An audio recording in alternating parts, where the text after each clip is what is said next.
गाड़ी तोड़ी गई, उनका ड्राइवर ज़ख्मी हुआ, उनको जब पुलिस बचाने आई तो वो पुलिस के 2 अफसर या 3 अफसर शायद वो ज़ख्मी हुए हैं, और उस खातून को धमकियाँ दी जा रही हैं कि हम तुम्हें छोड़ेंगे नहीं और तुम्हारे घर पर आकर तुम्हें नुकसान पहुँचाएंगे। तो मैं ये समझता हूँ कि हाफिज़ साहब को, जमात इस्लामी को सब्र का मुजाहरा करना चाहिए। अगर उस खातून ने गलत भी कर दिया है कानून के, तो आपके पास अगला फोरम मौजूद है, आप कानून के मुताबिक वो रास्ता इख्तियार करें, बजाय इसके कि आपके लोग जो हैं वो सड़कों पर इलाकों में गुंडागर्दी करें, लोगों को धमकियाँ दें, उसके हमलावर हों। ये रवैया मुनासिब नहीं है और हमें इन इंतखाबात से कराची को बेहतरी की तरफ लेके जाना है। मैं बार बार कह रहा हूँ कि जमात इस्लामी से हम चीज़ों की तवक्को नहीं करते जो वो चीज़ें हो रही हैं। हाफिज़ साहब जिस किस्म की लहजा इस्तेमाल कर रहे हैं, जिस किस्म की बात वो कर रहे हैं, मैं समझता हूँ कि उन्हें ये बात सोचनी चाहिए कि जब अपने आप को मेयर का उम्मीदवार बनाकर पेश कर रहे हैं और वो मेयर या तो PTI की सपोर्ट से बनेंगे या पीपल्स पार्टी की सपोर्ट से बनेंगे, तब भी किसी भी सपोर्ट से अगर वो मेयर बने तो कराची के मेयर का रवैया ये नहीं होना चाहिए जो इस वक्त हाफिज़ साहब का है।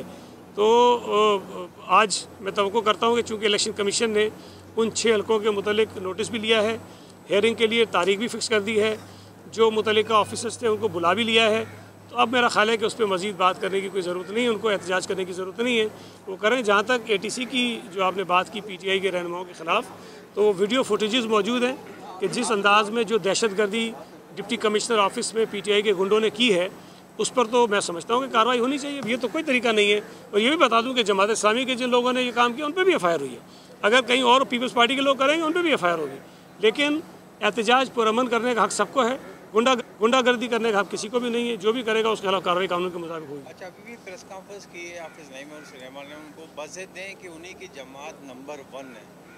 नंबर 1 क्या कहेंगे वाकई हकीकत में? और पीपल्स पार्टी का जो नरम गोशा है देखते हुए ये महसूस किया जा रहा है कि शायद आप लोग राज़ी हैं उनको मेयरशिप देने के लिए। देखिए, राज़ी अभी हैं या नहीं है वो अलग बात है। हम तो ये कह रहे हैं कि एक रिज़ल्ट आया है कराची के बल्दियाती इलेक्शन का, और उसमें 2 जमातों को वाज़ेह मैंडेट दिया गया है। जमात इस्लामी को दिया गया है, पीपल्स पार्टी को दिया गया है। और ये बात मैं बार बार कह रहा हूँ कि पीपल्स पार्टी जहाँ से नशिस्तें जीती हैं वो रवायती तौर पर हमारे हल्के हैं। हम जहाँ से जीते हैं वहाँ किसी को हैरान और परेशान होने की ज़रूरत नहीं है। अलबत्ता जमात इस्लामी ने जो नंबर्स दिए हैं वो ज़रूर हैरानकुन हैं।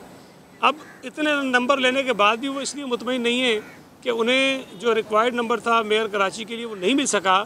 तो मेरा ख्याल है कि इसमें हमारा कसूर नहीं है। जो नंबर मिल गया है उस पर भी अल्लाह का शुक्र अदा करना चाहिए, जिस तरह हम कर रहे हैं कि जी ठीक है, अल्लाह ताला ने हमें सुरखुरू किया है, आपको भी सुरखुरू किया है।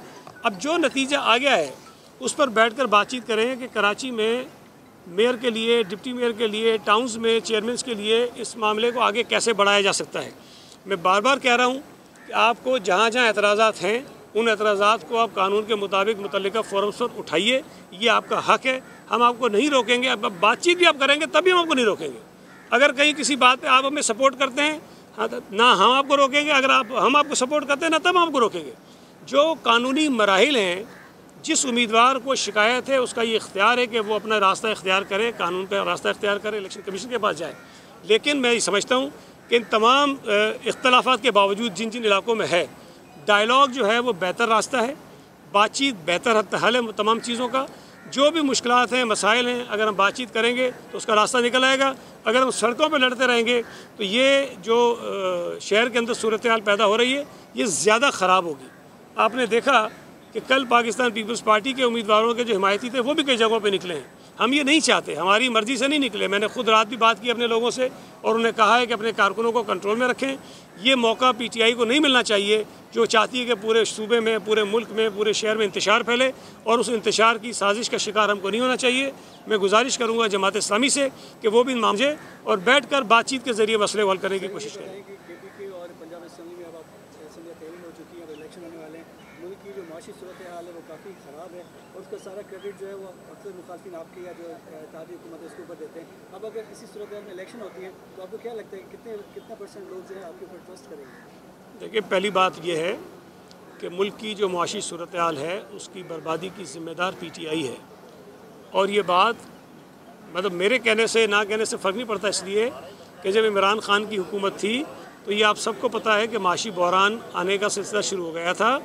उन्होंने IMF के साथ एक मुआहदा किया, कड़ी शराइत पर मुआहदा किया, और फिर बाद में उस मुआहदे को ख़ुद उन्होंने ख़राब किया। और इसलिए ख़राब किया कि पाकिस्तान के अंदर माशी बहरान पैदा हो, पाकिस्तान खुदा न खास्ता डिफ़ॉल्ट कर जाए।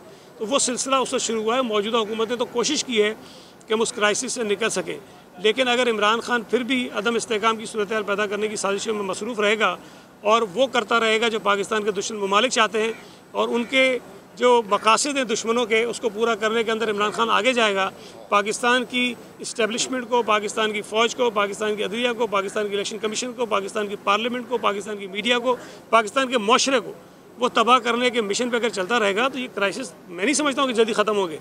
लेकिन जो इमरान कहता है कि नए इंतखाबात कराओ तो हल हो जाएगा, नहीं हल होगा। इसलिए कि इमरान खान इंतखाबात में आया और हार गया तो फिर ये क्राइसिस वैसे के वैसे वो मचा के रखेगा।